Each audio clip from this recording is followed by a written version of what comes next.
Assalamualaikum warahmatullahi wabarakatuh. Saya Tito Stianto, peserta latihan dasar calon pegawai negeri sipil tahun 2021, kelas A12, kelompok 3. Video ini merupakan tugas individu agenda 1, Selasa 13 Juli 2021, tentang implementasi wawasan Nusantara dan wawasan kebangsaan dalam kehidupan berbangsa. Berikut ini adalah videonya. Implementasi wawasan Nusantara dan wawasan kebangsaan dalam kehidupan berbangsa. Definisi wawasan Nusantara. Wawasan Nusantara adalah cara pandang dan sikap bangsa mengenai diri dan lingkungan yang serba beragam dan bernilai strategis dengan mengutamakan persatuan dan kesatuan bangsa serta wilayah dalam menyelenggarakan kehidupan bermasyarakat, berbangsa, dan bernegara dengan tujuan, yaitu mencapai tujuan nasional. Wawasan Nusantara memiliki dua tujuan utama, di antaranya tujuan wawasan Nusantara keluar dan ke dalam. Tujuan wawasan Nusantara ke dalam menjamin kepentingan nasional dalam era globalisasi yang kian mendunia, maupun kehidupan dalam negeri. Kemudian, turut serta melaksanakan ketertiban dunia berdasarkan kemerdekaan, perdamaian abadi, keadilan sosial, dan sikap saling menghormati. Bangsa Indonesia harus terus-menerus mengamankan dan menjaga kepentingan nasionalnya dalam kehidupan internasionalnya di semua aspek kehidupan, baik politik, ekonomi, sosial, budaya, maupun pertahanan dan keamanan demi tercapainya tujuan nasional yang tertera dalam Undang-Undang Dasar 1945. Tujuan wawasan Nusantara ke dalam adalah menjamin persatuan dan kesatuan di segenap aspek kehidupan nasional, baik aspek alamiah maupun aspek sosial. Bangsa Indonesia harus meningkatkan kepekaannya dan berupaya mencegah faktor-faktor penyebab timbulnya disintegrasi bangsa sedini mungkin. Juga terus mengupayakan terjaganya persatuan dan kesatuan dalam kebinekaan.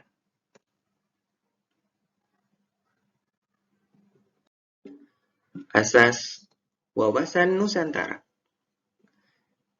Asas wawasan Nusantara merupakan kaidah atau ketentuan dasar yang wajib dipatuhi, dilakukan, serta dijaga oleh seluruh elemen masyarakat agar tercipta perdamaian serta keseimbangan di Indonesia. Secara keseluruhan, ada 5 asas wawasan Nusantara, diantaranya 1. Asas solidaritas, 2.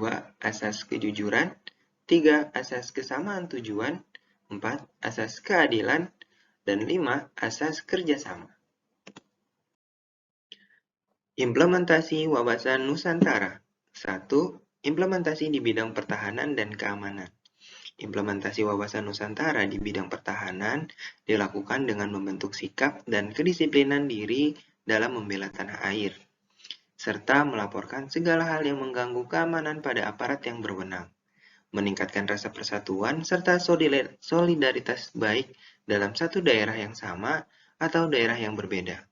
Terakhir, membangun sarana serta prasarana bagi kegiatan atau aktivitas pengamanan wilayah Indonesia. 2. Implementasi di bidang politik. Implementasi ada dalam pelaksanaan kehidupan berpolitik Indonesia terdapat juga dalam undang-undang, misalnya Undang-Undang Partai Politik dan Undang-Undang Pemilu. Implementasi wawasan Nusantara di bidang politik juga dimaksud untuk menciptakan pemerintahan yang kuat, bersih, dan dapat dipercaya oleh masyarakat. Ketiga, implementasi di bidang ekonomi. Implementasi wawasan Nusantara di bidang ekonomi terdapat pada pemanfaatan kekayaan alam di Indonesia sambil dijaga kelestarian lingkungan hidupnya. Kekayaan dan letak geografis Indonesia yang strategis dapat dimanfaatkan dengan maksimal untuk perekonomian negara.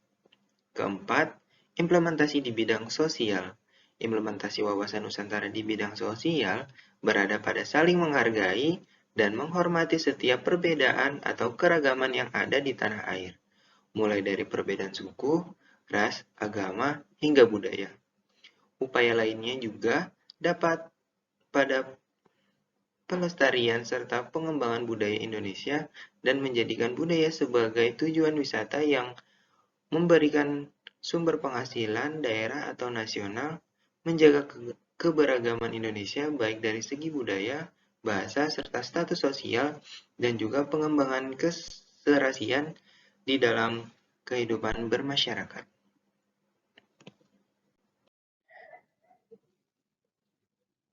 Kemudian, kita sebagai warga negara Indonesia memiliki kewajiban untuk memahami dan mengimplementasikan wawasan kebangsaan. Bangsa kita memiliki Pancasila yang menjadi pandangan hidup, dasar negara, dan ideologi nasional dalam kehidupan bermasyarakat, berbangsa, dan bernegara yang berakar kuat di dalam kebudayaan di daerah-daerah yang ada di Indonesia. Rasa memiliki dan keyakinan menjadi integral dari bangsa kita inilah yang perlu kita pupuk dan kita kembangkan.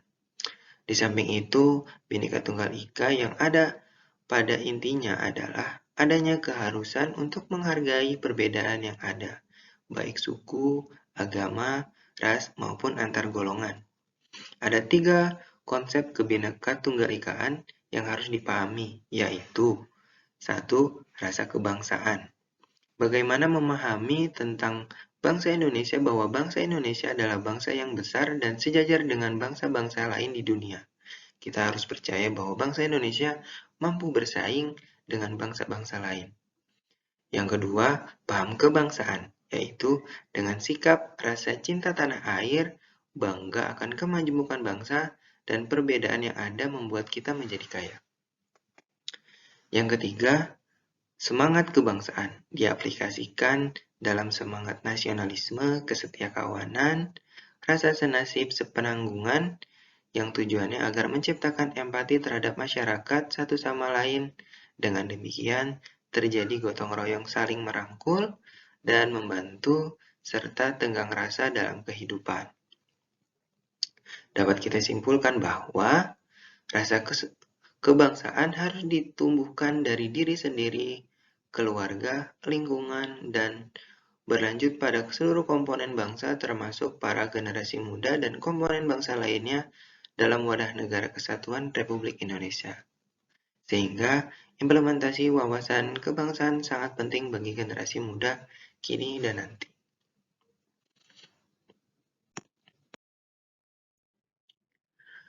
Asas wawasan kebangsaan. Asas wawasan kebangsaan yang harus dipatuhi, dipelihara, dan ditaati terdiri atas asas kepentingan, asas keadilan, asas kerjasama, asas kejujuran, dan asas kesetiaan atas kesepakatan.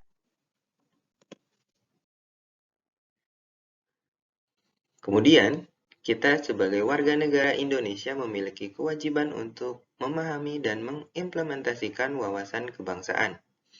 Bangsa kita memiliki Pancasila yang menjadi pandangan hidup, dasar negara, dan ideologi nasional dalam kehidupan bermasyarakat, berbangsa, dan bernegara yang berakar kuat di dalam kebudayaan daerah-daerah yang ada di Indonesia.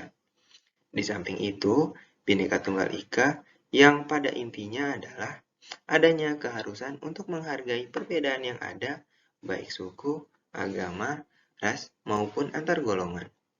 Ada 3 konsep Kebhinneka Tunggal Ika yang harus dipahami, yaitu rasa kebangsaan, bagaimana memahami tentang bangsa Indonesia bahwa bangsa Indonesia adalah bangsa yang besar dan sejajar dengan negara-negara lain yang ada di dunia.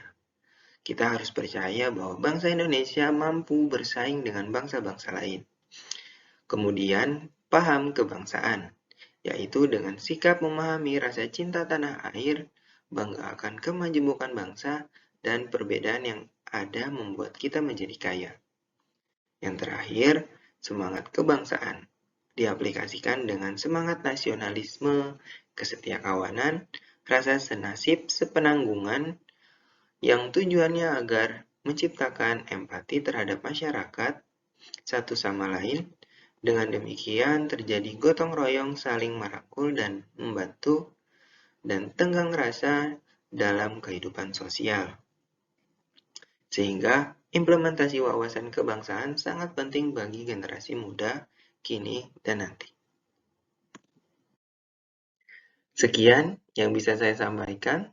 Terima kasih atas perhatiannya. Jika ada kesalahan kata, saya mohon maaf. Billahi taufiq wal hidayah. Wassalamualaikum warahmatullahi wabarakatuh.